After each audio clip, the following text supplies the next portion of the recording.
This keto chicken curry is so easy to make, and you can have it on the table in under 30 minutes.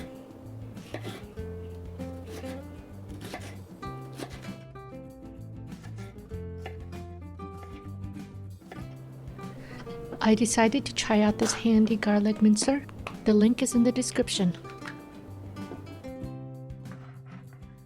I use chicken thighs, but you could also use breasts.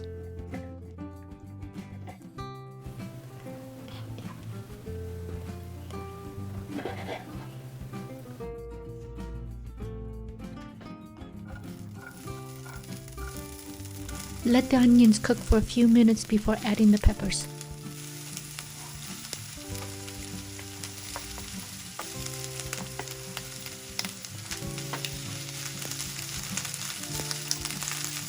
Cover and cook until the onions are tender, about 5 to 7 minutes.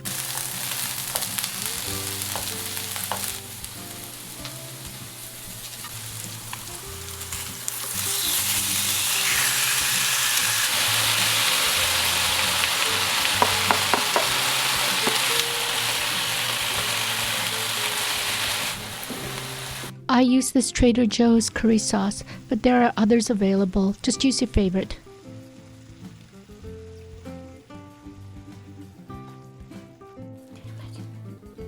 A delicious, healthy meal. Yum!